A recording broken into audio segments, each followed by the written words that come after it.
순종하면 복이 되겠지만 경고를 무시한 사람들은 들은 그 자체가 심판이 되리라고 말씀하셨습니다. 오늘 주께서 주신 경고의 말씀을 들어 순종하여 복이 되게 해 주시옵시고 심판의 경고가 되지 않도록 도와주시옵소서. 예수님 이름으로 기도합니다. 아멘.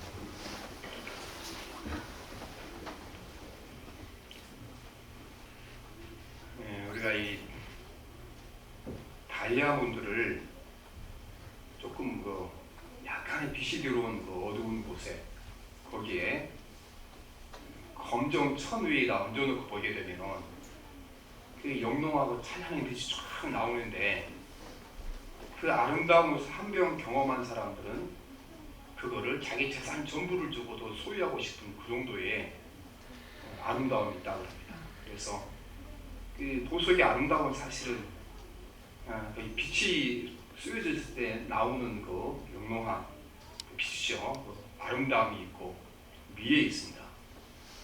그런데 진짜 이 보석의 아름다움을 알고 있는 사람은 정작 그 보석을 소유하지 못합니다. 왜냐하면 이 사람들이 보석을 다 이 화폐 가치로만 생각하기 때문에 보석을 봐도 무덤덤하고 이게 돌인지 보석인지 알지도 못한 사람들이 단지 이게 값이 나간다는 한 가지 이유 때문에 긁어모아 싹쓸이 하고 나니까 진짜 보석의 아름다움을 아는 사람들은 보석을 구경할 시간도 없다는 겁니다. 이게. 그래서 사람들이 보석을 사다가 이 보석의 아름다움을 누리고 또 미적 감각을 가지고 즐길 그게 아니고 진짜 좋은 보석들은요 그 부자들이 사서 은행 금고를 사서 거기다 넣어놓습니다. 그 다음에 어떤 사람들은 이제 자기 집 금고에다 넣어놓습니다. 그 사람들이 보석을 소유할 의미는 아무것도 없는 거죠. 단지 돈이 된다는 때문에 보석을 이렇게 보유하고 소유하게 돼 있는 것입니다. 우리가 보면 그림도 마찬가지잖아요.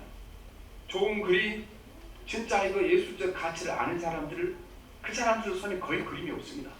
이 그림이 어디 들어가 있습니까? 그걸 투자 가치랑 본 사람들 싹들이 해가지고 갖다가 다 자기 그 창고에 습도 잘 맞춰서 거기다가 고이고이 모셔놓고 다 거기에다가 모셔놓고 있는 것이 오늘의 현실이라는 것입니다. 그래서 이 세상에 보물 중에 보물이고 그 다음에 이 세상에 가장 가치 있는 거 이거를 성경이 말씀하시기를 복음이다. 복음이라는 것은 예수님께서 우리를 위하여 해주신 일을 복음이라고 말씀하거든요. 복음. 우리는 요새 한자를 잘 안 쓰니까 복음 그림을 잘 싹 안 봐요. 이 복음이 우리말로 기쁜 소식이잖아요. 기쁜 소식. 그런데 박옥수 이단이 거기다가 기쁜 소식 해놓으니까 이게 좀 느낌이 좀 이상해졌어요. 하여튼 이 기쁜 소식이 복음입니다. 복음. 예수 그리스도 우리에게 영생을 주었다는 것이 복음인데 우리도 마찬가지로 사실은 이 복음이 얼마나 귀하고 가치 있는 것을 현재 알지 못하는 사람이 많습니다. 그리고 이 복음을요 사람이 자기 지식이나 자기 노력이나 또 자기 명예나 자기 선한 것을 얻을 수 있도록 이거를 이제 모든 사람들이 공개해주고 나면은 이거를요 진짜 가질 사람은 아무도 못 가진 거예요. 진짜 이 보석의 가치를 아는 사람은 보석 소유하지 못하잖아요. 돈 있는 사람은 다 긁어모아서 은행 금고에 넣어놓거나 자기 금고에 넣어놓고 있으니까 진짜 그림의 예술의 가치를 아는 사람은 그림 소유하지 못하잖아요. 그걸 다 투자 가치로만 보고 사서 다 창고에 재놓고 있으니까 값이 올라가기 기다리느라고 그러는 거잖아요. 그런데 만약에 하나님이 주는 복음, 이 보물 중에 보물, 이 세상에 가장 가치 있는 것 이게 영생의 복이잖아요. 이거를 공개적으로 해놓고 아무나 힘 있는 사람, 지식 있는 사람, 권세자 가져가라 그러면은 우리 같은 사람 손에 들어오겠어요? 안 들어오겠어요? 택도 없는 소리죠. 이거 권세자들 다 같은 우리는 근처도 못 가겠죠. 그래서 하나님께서요 이 복음만은 절대로 머리 좋은 사람이 못 가져가도록 막아놓으신 거예요. 이 복음만은 힘 있는 사람이 가져가지 못하도록 막아놓은 거예요. 이 복음만은 돈 있는 사람들이 다들 이렇게 자기 소유로 삼지 못하도록 자기 소유로 창고에 돈을 주오도록 막은 겁니다. 그래서 하나님께서 이게 복음을 주실 때에 인간이 값을 치르고 인간의 선함으로 인간의 노력으로 아무도 소유하지 못하게 하는 것입니다. 값없이 오직 예수 그리스도를 믿음으로 말미암아 한 가지 조건이 다른 조건으로 아무도 복음을 가져가지 못하도록 막아놓으신 것입니다. 그래서 우리가 이 값진 것이 귀한 것을 그냥 거저 예수 그리스도의 믿음으로 말미암아 구원받는다, 이게 아니면 아무도 구원받지 못하는, 그렇게 우리에게 허락해 놓으신 것입니다. 이 복음은, 성경이 말씀하는 복음은 생명이죠. 이 세상의 사람이 다 죽을 운명을 가지고 태어난 사람들에게 영생이 있다는 소식처럼 좋은 소식은 없어요. 이보다 더 기쁜 소식은 없죠. 이보다 큰 복음은 없습니다. 그런데 오늘 우리가 보면은요, 똑같은 겁니다.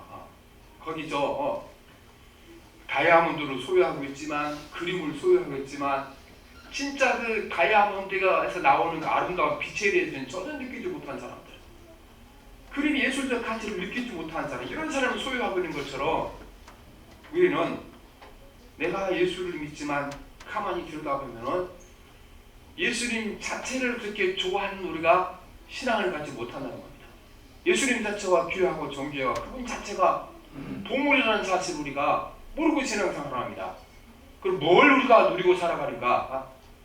이 세상의 보석과 세상에 좋은 예술품들을 그 가치는 전혀 모르고 오직 화폐 가치로만 따져서 그걸 소유하는 사람과 똑같이 살아간다는 겁니다.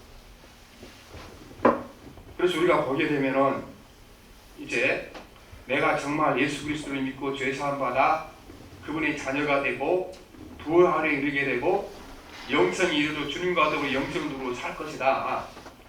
이거를 여러분 기쁜 소식으로 여기서 사는 사람이 있어요? 많이는 있죠. 진짜 우리가 기쁜 소식 여기서 그게 아니에요. 그게 아니고 예수의 이름으로 내가 세상에서 이루고 놓은 것을 우리가 기쁜 소식으로 여기고 살아가는 겁니다. 예수 이름으로 기도했더니 가난한 내가 부자가 되었습니다. 그걸 여러분들이 복음으로 생각하고 살아가지, 예수님 이래서 내가 천국 가는 걸 복음으로 여기고 사는 사람 봤습니까? 별로 없어요. 우리가 보면 우리 예수 믿는 사람들이 무엇을 자랑하는가를 보면 알 수 있어요. 무엇을 자랑하는가. 저와 여러분이 이렇게 세상에 나가서 내가 예수를 믿었더니 죽을 영혼이 예수 믿고 구원받아 내가 부활에 이르고 주님과 더불어 영생을 복을 받았다. 이게 그냥 막 다른 사람에게 전하지 못하면 가슴이 터지고 이렇게 여기고 사는, 그게 아니잖아요. 예수 믿고 어쩌다가 내가 기도했더니 가난한 내가 막 부자가 돈이 엄청 들어왔다. 그러면 막 그 잘하고 싶어서 견디지 못하죠. 그렇죠? 길에 그냥 지나간 사람 붙잡고 전하고 싶죠. 내가 예수 믿고 이렇게 부자가 이렇게 잘 됐다고. 내가 예수 믿고 병들어서 이렇게 고침을 받다, 이거 막 자랑하고 싶죠. 가만히 생각해보면 우리가요, 예수님께서 나를 위해 해주신 일을 복음으로 여긴 것이 아니고 내가 예수 이름으로 세상에서 이루어내는 것을 복음으로 여기고 살아가는 겁니다. 복음으로. 우리가 그러므로 예수 믿으면서도요, 뭘 자랑하고 살아합니까? 우리가 보면요, 예수 이름 자체보다 자기가 다니는 교회 예배당이 얼마나 크고 얼마나 아름다운 자랑하는 사람이 있어요. 예수님께서 뭐라고 말씀하셨습니까? 예배당 자랑하는 사람들에게, 예루살렘 성전 자랑하는 사람들에게, 저거 보느냐? 앞으로 때가 되면 돌 위에 남지 않고 다 무너지리라 말씀하셨는데, 여러분 세상에 사람이 이렇게 세우는 교회치고 언젠가 시간이 지나면 돌 위에 돌 하나 남지 않고 무너지지 않은 건물이 어디 있어요? 때가 다 무너지는 거지. 거기다가 더 이렇게 한심한 것은요, 가끔가다 어떤 분들은요, 아니 자기 교회가 지금 현재 가치를 찬 이것이 얼마나 비싼가를 자랑한 사람이 있어요. 미친 사람들이지. 내가 섬기는 교회 건물이 이게 지금 얼마짜리 이걸 자랑한 사람이 있어요. 정신 나간 사람이 예수 믿는 사람이요. 교회가 예수 그리스도가 계시기 때문에 교회는 것이지, 아니, 교회 건물 비싼 거하고 내 신앙성을 자랑하는 게 무슨 상관이 있어요? 상관없는 얘기 그렇잖아요. 그래서 성경에 보면 이제 우리에게 말씀하시기를 이 복음을 돈 주고 살해한 사람들, 사람의 노력과 수고를 통하여 내가 구원을 받을 수 있다 생각하는 사람들, 이런 사람들을 성경에 보면 이거는 저주받은 사람들이다. 내가 진짜 복음은 예수님께서 나를 위해 해주신 일이 복음이 아니고 내가 예수 이름으로 무언가 이루었는가를 자랑하는 사람, 그걸 원하는 사람들은 그거는 저주받은 사람들, 복음이 아니라고 말씀하십니다. 그 이야기가 어디 나오냐 하면 사도행전 8장에 보면 빌립이 사마리아에 가서 복음을 전했더니 사마리아 사람들이 예수님의 구원을 받았어요. 그러니까 예루살렘 교회에서 아직까지 빌립이 열정을 있어도 집사잖아요. 그러니까 베드로와 요한 두 사도를 보내서 저 사람들한테 복음이 전해졌다 그러는데 제대로 복음이 전해졌나 확인하라 둘을 보낸 거예요. 갔더니 이분들이 정말 염려했던 일이 일어나는 겁니다. 이론적으로 복음을 알았지만 아직 복음의 능력을 처음적으로 경험하지 못한 겁니다. 그래서 베드로가 기도했더니 하나님의 영이 임하시고는 말하면 그들이 성령을 받고 복음을 처음적으로 경험하게 됐죠. 그러니까 복음을 처음적으로 경험한다는 것은 내가 예수님을 알고 예수님이 영이 우리 안에 임하시게 되게 되면은 거기에 세상에서 경험하지 못했던 기쁨, 세상에서 알 수 없던 기쁨이 임하는 것을 우리가 성령을 경험했다고 말하는 거거든요.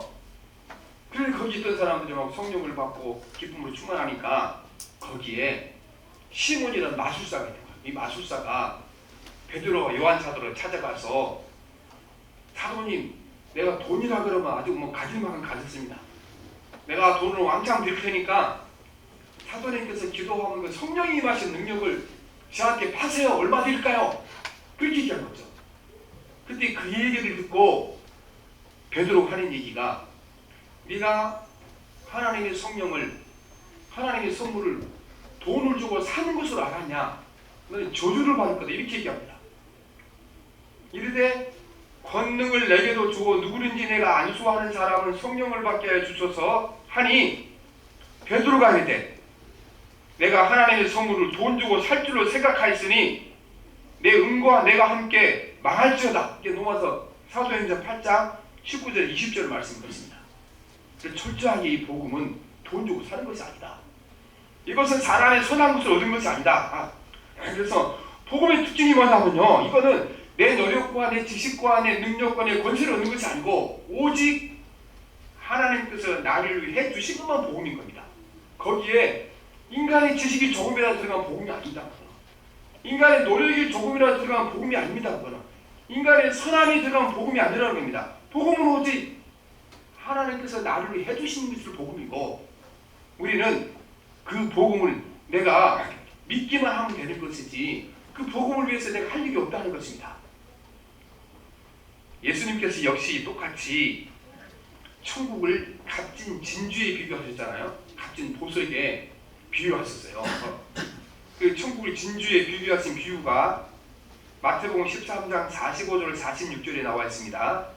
천국은 마치 좋은 진주를 구하는 장사와 같으니 극히 값진 진주 하나를 발견하며 가서 자기의 소유를 다 팔아 그 진주를 사느니라 말씀하시는데 이거는 정말 이 보석의 가치를 아는 사람, 이 다이아몬드에서 나오는 그 영롱한 빛에 매료된 사람, 아름다운 매료된 사람, 이런 사람은 진짜 원하는 보석을 만났는데 그 보석이 아름다움에 도취돼요. 자기 전 재산을 주고 살 만큼 이렇게 보석의 가치를 알았던 것이죠. 근데 여기 보면 진주를 사느니라 말씀하시는데 천국의 복음 사는 순간 돈으로 사는 것이 아니고 무엇으로 삽니까? 내가 예수 그리스도를 믿음으로 말미암아 값없이 사는 것입니다. 값없이. 그게 복음의 핵심인 것입니다. 그래서 우리는 세상의 진짜 복음은 예수님밖에 없습니다. 예수님께서 우리에게 주신 것밖에 복음이 없습니다. 그러니까 진짜 기쁜 소식은 예수 외에는 세상에 기쁜 소식이 없는 것입니다. 왜냐하면 세상에 사람의 지식이나 능력이나 권세로 이루어놓은 기쁨은요 언젠간 슬픔으로 끝나게 되어 있어요. 사람이 이루는 것 중에 끝에 가서 슬픔으로 바뀌지 않을 것이 어디 있습니까? 오늘 우리가 뭐 앙코르와트나 그 밖에 남미 같은데 이렇게 숲속에 세워진 또 이렇게 이제 그 사막에 세워진 왕궁을 보잖아요. 왕궁. 수많은 그 오래전에 있었던 왕궁들. 그때 그 번성에서 얼마나 기뻐했으니까 지금은 그 망할 때 다 몰려 슬픔으로 끝나죠. 사람이 세상에 태어날 때 얼마나 주변에 큰 기쁨을 주고 태어나니까 그 사람이 태어날 때는 자신은 울고 주변 사람들은 웃는다 그러잖아요. 그런데 이렇게 태어날 때 기쁨을 줬던 사람들이 반드시 끝에 가서는 슬픔을 주고 죽습니다. 그렇죠. 마지막 인생에 자기 죽음이 왔을 때 주변 모든 사랑하는 사람 다 눈물을 흘리죠. 슬픔을 주고 사는 것입니다. 그러므로 사람이 이룬 것 중에서 어느 것도 그게 영원한 기쁨을 주지 못합니다. 영원한 기쁨은 우리에게 죽음을 이기고 우리에게 영생을 얻었다는 소식 외에는 참된 복음이 없습니다. 그래서 우리가 복음은 항상 복음이야 복음이지, 기쁨은 항상 기쁨이야 복음이지, 한때 기뻤다가 시간이 지나면 슬픔으로 바꾸는 건 기쁨이 아니잖아요. 그거는 한때의 복음이었다가 시간이 지나면 복음이 아닌 것은 복음이 아니잖아요. 그래서 진짜 복음은 예수 그리스도 우리에게 주신 것밖에 복음이 없습니다. 진짜 기쁨은 그것밖에 없을 것입니다. 주님이 이 땅에 오셨고 사형에 해당한 죄를 짓고 다 죽음을 향해 달려간 인간들을 위하여 주님이 그 죄를 위하여 십자가에 죽으시고 사흘만으로 부활하시고 그를 믿는 자에게 부활이 있을 것인 것, 주님과 더불어 영생을 누리며 살리라. 이거 외에는 여러분 복음이 없습니다. 이거를 믿지 않은 사람은 복음을 믿지 않은 사람인 것입니다.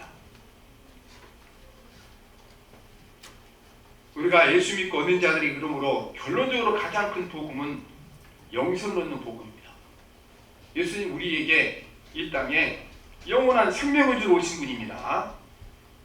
복음이 기쁜 소식인 이유는 그 안에 영생이 있기 때문에 그렇습니다. 그러니까 돈을 아무리 얻어도 영생이 없으면 소용없죠. 아무리 질병에서 고침을 받아도 언젠가 죽게 될 테니 그것도 복음이 되지 못하겠죠. 주께서 우리 주신 것은 인간이 태어나면 가지고 나면 죽음의 비극에서 건지시고 그분이 십자가에 죽으시고 우리를 사망에서 건지시기 때문에 그렇습니다. 요한복음 10장 10절에 보면 도둑이 오는 것은 도둑질하고 죽이고 멸망시키려는 것뿐이요 내가 온 것은 양으로 생명을 얻게 하고 또 풍성히 얻게 하려는 것이다. 예수 믿고 우리가 영생을 얻게 하기 위해 주님이 땅에 오신 것입니다. 예수님 십자가에서 나의 죄를 위하여 죽으시고 하나님의 능력으로 살아나셨다는 이 사실을 부활을 믿는 사람들에게 영생이 있습니다. 그래서 주님께서 이 땅에 오셔서 십자가에 죽으신 것이 왜 죽으셨는가? 영생을 주시고 죽으셨습니다. 요한복음 6장 51절에 보면 나는 하늘에서 내려온 살아있는 떡이니 사람이 이 떡을 먹으면 영생하리라. 내가 줄 떡은 곧 세상의 생명을 위하여 내 살이니라 하시니라. 이렇게 말씀하시고 6장 53절에는 예수께서 이르시되 내가 진실로 진실로 너희에게 이르노니 인자의 살을 먹지 아니하고 인자의 피를 마시지 아니하면 너희 속에 생명이 없느니라 말씀하셨습니다. 예수님이 자신이 생명의 떡이고 생명의 음료라고 말씀하셨는데 먹지 않는 사람은 생명이 없다 말씀하셨는데 어떻게 먹는다는 겁니까? 우리가 뭐 상징적으로 세례 성찬식을 할 때 떡과 포도주를 마시게 하지만 이건 진짜 먹는 것이 아니고 예수님의 살과 피를 먹고 마시라는 말씀은 예수님이 나를 위하여 나의 죄를 위하여 십자가에 못 박혀 죽으시고 피를 흘려 죽으시고 그분의 죽으심을 믿는 자에게 부활이 있다. 이거를 믿는 것을 여기에 음식을 먹는 것을 비교해요. 나의 피와 내 살을 마시고 먹지 않으면 구원할 수가 없다. 이렇게 말씀하시는 것입니다.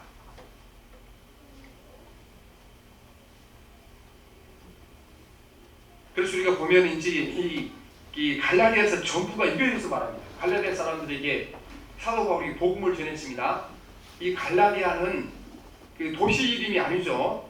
우리가 보면 이거 빌립보나 데살로니카, 에베소서 이름은 도시 이름인데 갈라디아는 이게 도시 이름이 아니에요. 그래서 사도 바울이 복음을 전한 지역들이 다 사도행전에 나와 있는데 이 갈라디아는 광역자치단체 이름인 것입니다. 그게 경기도 하면 경기도 안에 과천도 있고 뭐 수원시도 있고 그러잖아요. 그래서 이 갈라디아에서는 광역자치단체를 말하는 건데 이 갈라디아가 어디를 말하는 건가?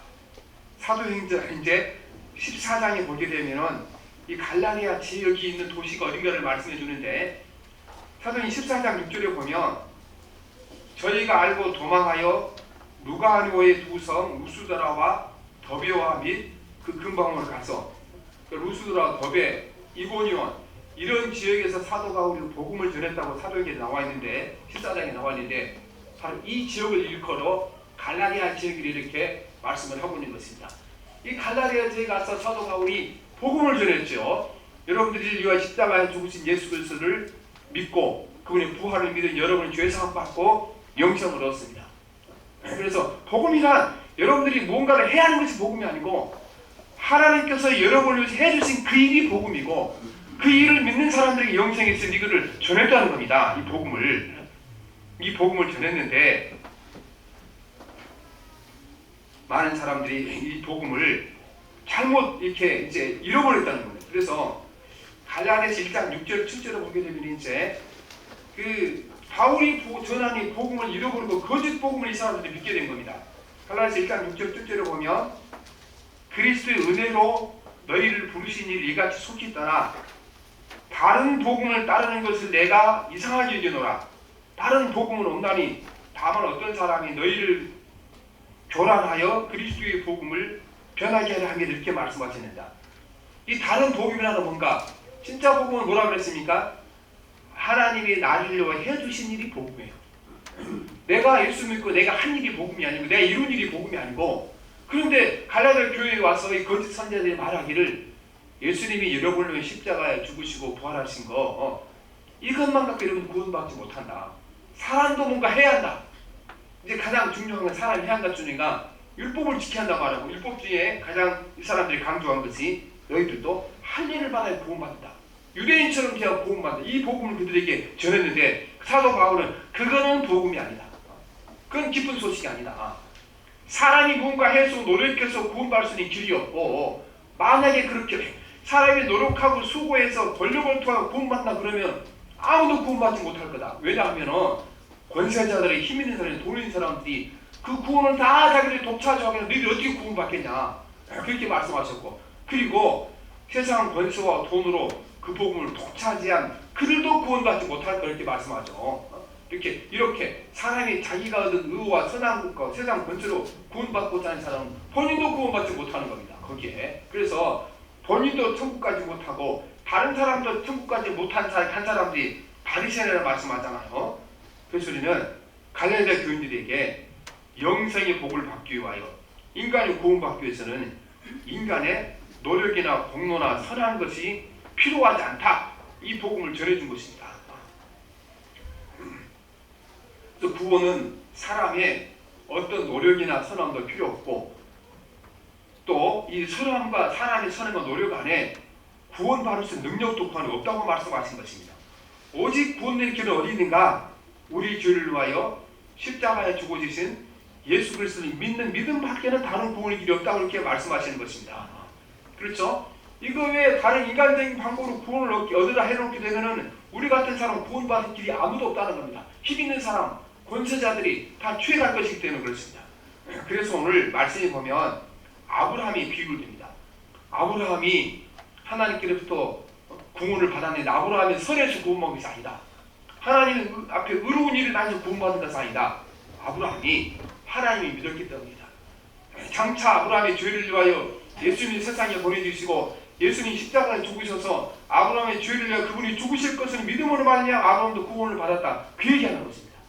6절 9절 말씀이 그 말씀을 설명하신 것입니다. 6절 9절을 같이 보시십시오. 중요한 말씀이니까 시작. 아브라함이 하나님을 믿으니 그것을 그에게 의로 정하셨다고 하니라. 그런즉 믿음으로 말미암은 자들은 아브라함의 자손들을 알지어다. 또 하나님이 이방을 믿음으로 말미암아 의로 정하시는 것은 성경이 미리 알고 먼저 아브라함에게 복음을 전하되 모든 이방인이 너로 말미암아 복을 받으리라 하느니라. 그러므로 믿음으로 말미암은 자는 믿음이 있는 아브라함과 함께 복을 받으리라 말씀하십니다. 아브라함이 자기 의로움이나 선함으로 구원받는 것이 아니고 의로움으로 구원받았으니까 우리도 아브라함처럼 믿는 사람들에게 아브라함의 보응을 볼 거라고 말씀하시는 것입니다. 그러면 우리가 믿어야 할 내용이 무엇입니까? 우리는 내가 한 일을 통하여 구원받는 것이 아니고 하나님께서 나를 위해 해주신 일, 예수님께서 나를 위해 해주신 일을 믿음으로만 하면 구원을 받는데 예수님께서 우리를 위해 무슨 일을 해주셨습니까? 그 일을 설명한 것이 갈라디아서 3장 13절 14절 말씀입니다. 13절 14절 말씀 봅시다. 시작. 그리스도께서 우리를 위하여 저주를 받은 바 되사 율법의 저주를 우리를 속량하셨으니 율법과 나무에 달린 자마다 저주 안에 있는 자라 하였습니다. 이는 그리스도 예수 안에서 아브라함의 복이 이방인에게 미치게 하고 또 우리로 하여금 믿음으로 말미암아 성령의 약속을 받게 하리라 말씀하셨습니다.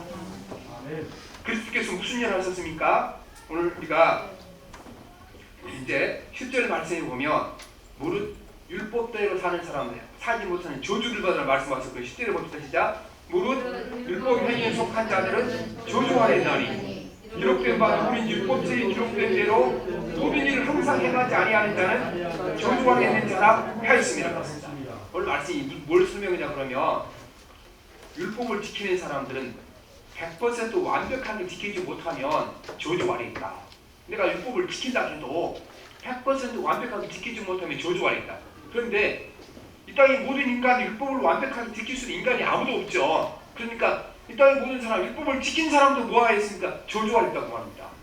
그래서 저주 아래 있는 인간을 구하시기 위하여 인간을 율법이 저주의 기준이 되는 거잖아요. 우리가 세상에서도 벌을 줄 때 어떻게 해요? 우리가 이제 우리 헌법 조항에 이거 죄다 정해지지 않으면은요, 이제 우리가 검사나 판사가 절대로 벌을 주지 못합니다. 벌을 주지 못해요. 그러니까 전에 우리가 보면 보이스피싱 이거요, 법으로 제정하기 전에는 이게 이제 벌을 줄 수 없는 거죠. 그래서 모든 법은 율법에 조물통 오는 건데 율법을 아무리 지키지 못한다. 그래서 율법을 지키지 못한 사람은 저주를 받는데 이 저주를 누가 대신 받았다는 겁니까? 예수님이 저주를 대신 받은 거죠. 그러므로 나를 위해 주님께서 죄로 말미암아 죽어야 하는 인간들을 위해 예수님이 대신 저주를 받았고 이 예수를 믿는 자에게는 구원이 있다고 말씀하고 계시는 것입니다. 그래서 오늘 여러분 우리가 주님께서 우리에게 우리 대신 저주를 받으시고 인간에게 뭘 주셨는가? 영생의 복을 주시고 영생의 복을. 디모데 전서 1장 10절에 보면 이제는 우리 구주 그리스도 예수의 나타나심으로 말미암아 나타났으니 그는 사망을 피하시고 복음으로써 영생과 썩지 아니할 것을 드러낸 자라 말씀하셨죠. 주님이 이 땅에 와서 우리를 해주신 무엇입니까? 사망을 피하시고 복음으로써 생명과 썩지 아니할 것 우리에게 주셨습니다. 히브리서 2장 14절에 보면 자녀들은 혈과 육에 속하였으며 그것 또한 같은 모양으로 혈과 육을 함께 지니심은 죽음을 통하여 죽음의 세력을 잡은 자곧 마귀를 멸하시며 말씀하죠. 주님 육신을 가지고 오신 것은 죄의 벌, 죄의 벌은 죽음인데 죽음을 당하심으로 말미암아 그 죽음을 통하여 죽음을 이기시고 이 땅에 오셨다고 말씀하시는 것입니다. 그래서 우리는 진짜 복음을 기대해야 되는 겁니다. 그런데 왜 갈라디아서가 중요합니까? 오늘날요 우리가 우리 신앙생활을 가만히 들여다보면 갈라디아 교인처럼 예수를 믿고 있습니다. 갈라디아 교인처럼 우리 신앙의 핵심이 예수 그리스도가 아니고 또 하나님이 나를 위하여 해주신 일이 복음이 아니고 내가 예수 믿고 이룬 일을 복음으로 착각하고 살아나갑니다. 첫째는 어떻게 살아갑니까? 내가 예수를 잘 믿었더니 이만큼 부자가 됐습니다. 우리가 다 이걸 복음으로 여기죠. 그래서 보면 어디 누가 예수를 잘 믿어서 간증을 한다 들어보게 되면은 그 간증이 대부분 무슨 복음이요? 내가 정말 죄인으로 태어나 죽을 수밖에 없고 비참한 인권이 되는데 내가 예수 믿고 나니까 내가 죽음의 세계나 부활의 영생이 이르렀다. 이 사실은 너무 기쁘고 너무 행복해서 견딜 수 없다. 뭐 이거 간증한 사람 별로 봤어요? 별로 없죠.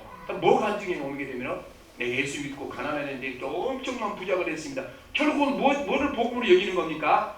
내가 예수 믿고 이런 것을 복음으로 착각하고 살아간다고 합니다. 많은 사람들이 내가 병에서 고침을 받아 건강해졌습니다. 이제 그러나 여러분 그것도 내가 기도하여 구원받은 것도 진짜 복음은 아닙니다. 진짜 복음은 어떤 복음입니까?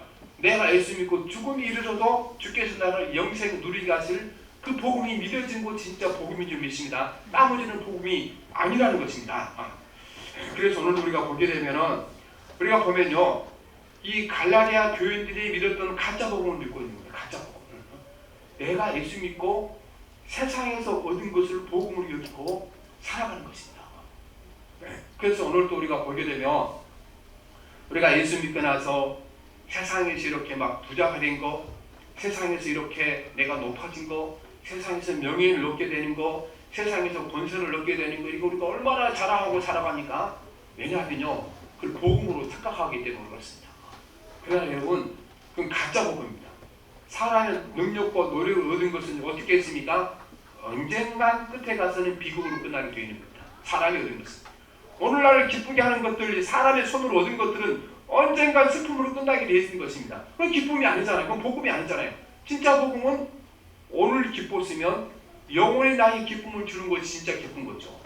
이게 나에게 복음이었으면 영원히 나에게 복음이서 복음이지, 한때 복음이었다가 한때 슬픔으로, 한때 이것이 저주로 다가오는 복음이 아니잖아요. 그래서 우리가 진짜 복음은 누구밖에 없습니까? 예수님밖에 없습니다.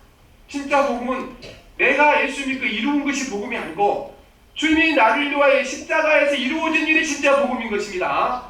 주님이 죽으셨다가 사흘 만에 부활하신 것이 복음인 것입니다.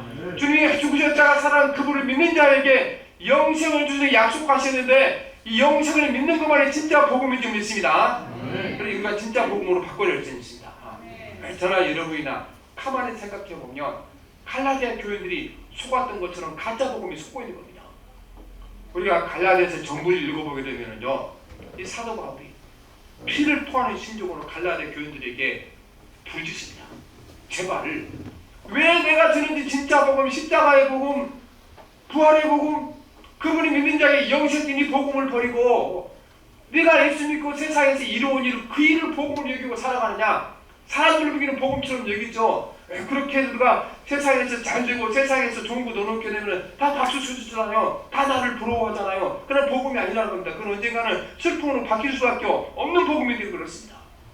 우리가 이 시기를 가져서 사실은 우리 신앙의 위기가, 이 땅의 교회의 위기가 다른 위기가 아니에요. 우리가 다 지금 진짜 복음 우리 가운데 잊어버린 겁니다. 그러니까 왜 예수 믿습니까? 복음 있기 때문에 믿는 것 아니에요? 우리가 기쁜 소리 예수 믿는 것 아니니까? 주님이 나를 죄를 위해 십자가에 지신 것 때문에 그 십자가의 보혈로 말미암아 내가 이제 죄로 말미암아 갈 수밖에 없는 죽음의 길에서 구원받을 수 있는 길이 있기 때문에 예수 믿는 거예요. 예수 안에 부활이 없으면 우리가 왜 예수 믿습니까? 부활해서 영생을 누리기 때문에 우리가 복음을 믿는 것입니다. 그래서 우리가 참된 복음으로 우리 삶을 바꿔야 할 줄 믿습니다. 그래서 우리가 진실로 예수 그리스도 한 분이며 충분한 복음이 될 때 진짜 복음이 될 줄 믿습니다. 그러니까 보세요. 성경에 보면 이제 예수를 믿는 사람들에게 뭐가 되었습니까? 큰 기쁨이었죠. 기쁨이. 우리가 진짜 복음을 믿기는 그 복음이 되게 될 줄 믿습니다. 그래서 오늘도 우리가 진짜 복음을 알게 되면 이렇게 될 줄 믿습니다. 그래서 내가 진짜 복음을 믿으면 어떻게 됩니까? 우리는 세상에 나가서 내가 믿는 예수 그리스도, 내가 받는 이 기쁜 소식, 이거를 전하지 못해서 안달나는 사람을 살들어야 진짜 복음을 믿는다고 말할 수 있는 것입니다. 내게 세상적으로 좋은 일이 생겼을 때, 또 자녀들에게 좋은 일이 생겼을 때, 또 세상에서 큰 성공을 거뒀을 때, 그거 그냥 어떻게요? 그 기쁜 소식을 어떻게요? 남들에게 전하고 싶어서 아마 입이 간질간질하잖아요. 그냥 길에 아무나 붙잡고 가서 나한테 일어난 기쁜 소식을 알려주고 싶잖아요. 우리는 예수 그리스도께서 나를 해주신 이 복된 소식, 이 소식을 정말 전하지 않고는 견딜 수 있는 신령, 그때가 될 때 우리가 진짜 복음을 믿고 있는 겁니다.